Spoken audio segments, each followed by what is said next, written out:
बता दें कि झारखंड बजट सत्र के दौरान झारखंड विधानसभा में आज ब्लड डोनेशन कैंप आयोजित किया गया। इस मौके पर मुख्यमंत्री हेमंत सोरेन, स्पीकर रविन्द्रनाथ महतो और विधायक कल्पना सोरेन, मंत्री दीपिका पांडे सिंह के अलावा कई विधायक और विधानसभा सचिवालय के कर्मियों ने रक्तदान किया। इस मौके पर स्पीकर रविन्द्रनाथ महतो ने कहा कि ये महादान है जिसके माध्यम से किसी की जान बचाई जा सकती है। उन्होंने कहा कि खून की कमी की वजह से जान गंवाने वाले लोगों के लिए जरूर रक्तदान करना चाहिए। खून किसी लैब में नहीं बनता है बल्कि आदमी के शरीर में ये रहता है, जिसे हर 6 महीने पर डोनेट किया जाए तो शरीर के लिए फायदेमंद होता है। वहीं ग्रामीण विकास मंत्री दीपिका पांडे सिंह ने कहा कि रक्तदान करने से शरीर के रक्त की में कोई कमी नहीं होती है और 6 माह में वो रक्तदान कर सकते हैं। उन्होंने आम लोगों से अपील करते हुए कहा है कि रक्त की कमी के कारण कई लोग परेशान होते हैं, ऐसे में रक्तदान जरूर करना चाहिए जिससे विपरीत परिस्थितियों में किसी की भी जान बचाई जा सके। राज्य में सभी लोग रक्तदान करें। जो लोग फिजिकली फिट हैं रक्तदान करने के लिए उनको प्रोत्साहन दे, बढ़ावा दें। उसके लिए यह आयोजन किया गया है और उसके तहत ही हम लोग भी कर रहे हैं। ये चौथी बार हम रक्तदान कर रहे हैं और हाँ, थोड़ा लंबे गैप के बाद जरूर हो रहा है, लेकिन हम लोग के राज्य में भी और पूरे देश में भी कई बार लोगों का देहांत सिर्फ इस कारण से हो जाता है जिनका काफी ब्लड लॉस हो गया किसी एक्सीडेंट में या किसी बीमारी की वजह से, और उनको समय पर खून ना मिलने की वजह से उनकी जान चली जाती है। तो ऐसे लोगों को बचाने के लिए और पर्याप्त मात्रा में हमारे ब्लड बैंक्स में ब्लड का की उपलब्धि हो, इसके लिए हम लोग आज इस मुहिम में शामिल हुए। मैडम, क्या मैसेज देना चाहेंगे, क्योंकि लोग डरते भी हैं? देखिए, इसमें डरने वाली तो कोई बात नहीं है। साइंटिफिकली भी ये कहा गया है कि रक्तदान करना समय समय पर आपकी सेहत, खुद की सेहत के लिए भी अच्छा है। झारखंड विधानसभा के पंचम बजट सत्र की कार्यवाही जारी है, जहां पक्ष और विपक्ष के नेता अपने अपने क्षेत्रों के मुद्दे उठा रहे हैं। इस दौरान डुमरी विधायक जयराम कुमार महतो ने सदन में जमीन से जुड़े सवालों को प्रमुखता से उठाया। उन्होंने कहा कि झारखंड के लोगों की आत्मा उनकी जमीन में बसती है और इसे किसी भी हाल में कमजोर नहीं होने दिया जा सकता। मंत्रिमंडल सचिवालय, निगरानी विभाग, राजस्व निबंधन और भूमि सुधार विभाग से जुड़े कटौती प्रस्ताव के समर्थन में उन्होंने सदन में अपनी बात रखी। मंत्रिमंडल सचिवालय एवं निगरानी विभाग, मंत्रिमंडल निर्वाचन विभाग, राजस्व निबंधन एवं भूमि सुधार विभाग,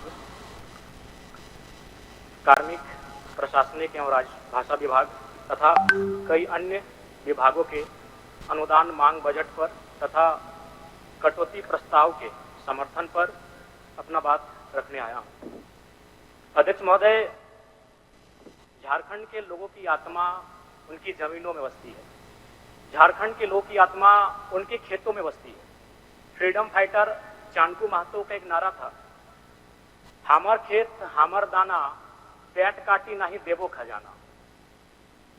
1757 में बैटल ऑफ प्लासी, 1764 में बैटल ऑफ बक्सर विजय के बाद जब अंग्रेज झारखंड की भूमि में प्रवेश कर रहे थे, तब 1769 में रघुनाथ महतो के नेतृत्व में चुहाड़ आंदोलन हुआ और अंग्रेजों के दांत खट्टे किए।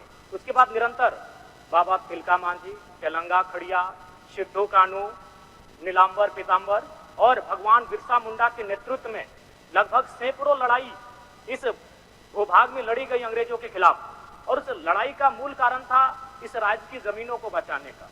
अंग्रेजों ने जब इन लड़ाइयों से अंग्रेजों ने एक टीम बैठाकर जांच करने का प्रयास किया कि इसका मूल कारण क्या है, तो एक्सपर्ट की टीम ने उन्हें बताया कि झारखंड के लोग जान से ज्यादा जमीन को मानते हैं।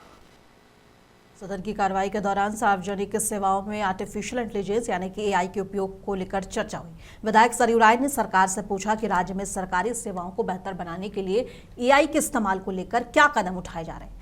इस प्रश्न के उत्तर देते हुए सरकार की ओर से मंत्री दीपक बिरुआ ने कहा कि राज्य सरकार इस दिशा में प्रयास कर रही है कि आने वाले समय में आर्टिफिशियल इंटेलिजेंस यानी कि एआई का बेहतर तरीके से उपयोग करने की योजना बनाई जा रही है। उन्होंने बताया कि विभाग की ओर से एआई के उपयोग को लेकर एक बैठक आयोजित की गई और बैठक के बाद सरकार की तैयारियां और आगे की कार्य योजना की रूपरेखा स्पष्ट हो जाएगी।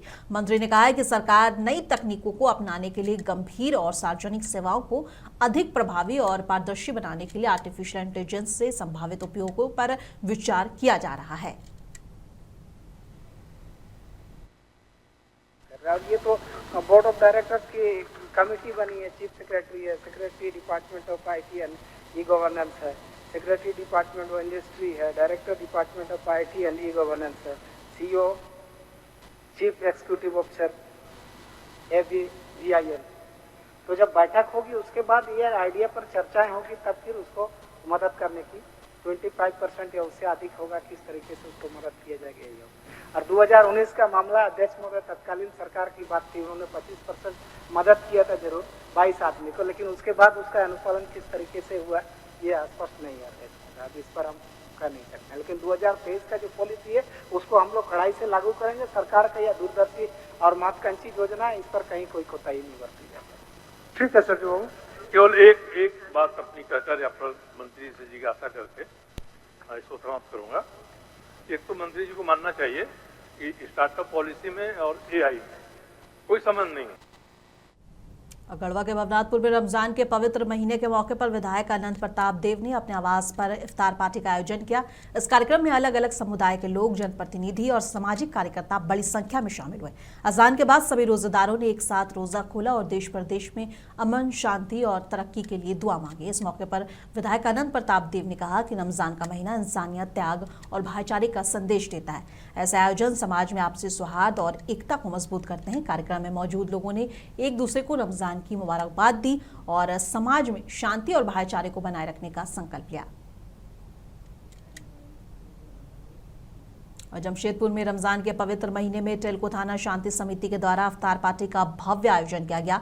टेल्को थाना शांति समिति के द्वारा यह कार्यक्रम का आयोजन किया गया था और जहां बड़ी संख्या में सभी समुदाय के लोग इस इफ्तार पार्टी में शामिल हुए और भाईचारा का संदेश दिया।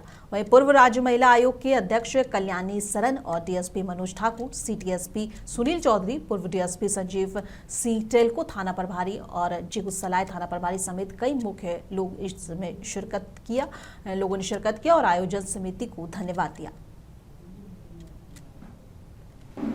ये टेल्को थाना शांति समिति की तरफ से रमजान के मुबारक महीने में इफ्तार पार्टी का आयोजन किया गया और ये इसलिए किया गया, इसका उद्देश्य था कि सर्वधर्म समन्वय, सर्वधर्म समभाव, हिंदू, मुस्लिम, सिख, ईसाई सब एक दस्तरखान पर बैठ के, एक टेबल पर बैठ के इफ्तार करें। इससे भाईचारा बढ़ेगा, मोहब्बत बढ़ेगी। और आपने देखा कि यहाँ हिंदू, मुसलमान, सिख, ईसाई सभी समाज के लोग उपस्थित थे। और रमज़ान का एक पवित्र महीना है, त्याग और तपस्या का महीना है। और इसमें जैसे हम लोग रोज़ा रखते हैं, रोज़ा इसलिए रखा जाता है कि लोग गरीबों की भूख को समझ सकें। देखिए, हर साल की भांति इस साल भी यहाँ पर ईद को लेकर हम लोग एक बहुत बढ़िया इफ्तार पार्टी किया जाता है और इसी दरमियान हम सब भाईचारा का एक संदेश देते हैं।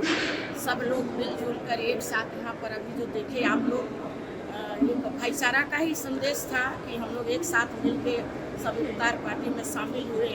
और यहाँ टेल्को का ही नहीं, जमशेदपुर के हर कोने से लोग आए हुए हैं और हर साल थाना की तरफ से हम शांति समिति, केंद्रीय शांति समिति, टेल्को थाना शांति समिति और इस पर हमारे जितने भाई लोग हैं सब यहाँ पर इफ्तार पार्टी में शामिल हैं।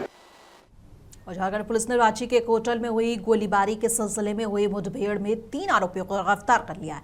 इस गोलीबारी में एक वेटर की मौत हो गई थी। अधिकारियों ने ये जानकारी दी और SSP प्रभात कुमार ने पत्रकारों से बताया कि उन्होंने आरोपियों की सही संख्या नहीं उन्होंने कहा कि अभी आरोपियों की सही संख्या नहीं बता सकता क्योंकि कुछ फरार हो गए हैं। 3 आरोपी घायल हैं और टीम बाकी को पकड़ने की कोशिश में लगातार लगी है। तीनों आरोपियों को अस्पताल ले जाया गया है। अधिकारी ने बताया कि FSL टीम की मौके पर बुलाया गया है और पूछताछ के बाद आगे की जानकारी दी जाएगी। इस एक घटना में अपराधियों का खोजबीन करते हुए यहाँ पर पहुंची थी। हम लोग को सूचना दी, उस सूचना के आलोक में फिर कार्रवाई में आज सुबह। सर, कितने अपराधी थे सर? देखिए, यहाँ एग्जैक्ट नंबर बता पाना भी मुश्किल है क्योंकि कुछ लोग यहाँ से भाग गए हैं। 3 इंजर्ड हैं और जो भागे हैं उसकी गिरफ्तारी के लिए टीम लगी हुई है। तो एग्जैक्ट नंबर अभी बता पाना मुश्किल। क्या उसमें भी वो शामिल? एक होटल में वहाँ फायरिंग हुई थी, उसमें ये सारे लोग इन्वॉल्व हैं। साजिशकर्ता भी हैं, जो स्पॉट पे था वो लोग भी इन्वॉल्व है। उसी में रांची पुलिस की टीम आई हुई थी। और यहाँ जो एक घटना हुई थी 20 फरवरी को, जिसमें आरा मोड़ के आसपास जो फायरिंग हुई थी, उसमें भी जो मेन साजिशकर्ता है वो भी इसमें मौजूद था। प्रारंभिक लेवल पे अभी यही पता चला, बाकी डिटेल पूछताछ। बिहार में राज्यसभा की 5 सीटों पर मतदान आज संपन्न हुआ। मुकाबले में नीतीश कुमार सहित रामनाथ ठाकुर, नितिन नवीन और उपेंद्र कुशवाहा एनडीए की तरफ से मौजूद रहे। महागठबंधन की ओर से आरजेडी के उम्मीदवार भी मुकाबले में हैं, जिससे खास तौर पर 5वीं सीट के मुकाबला दिलचस्प हो गया, जहां एनडीए के उपेंद्र कुशवाहा और महागठबंधन समर्थित एनडीए के आमने सामने रहे। देश भर में राज्यसभा के चुनाव के तहत आज 37 सीटों के लिए प्रक्रिया चली और इनमें कई उम्मीदवार पहले ही निर्विरोध चुने जा चुके हैं, जबकि बिहार, उड़ीसा और हरियाणा की 11 सीटों पर आज मतदान पर सबकी नजर टिकी रही।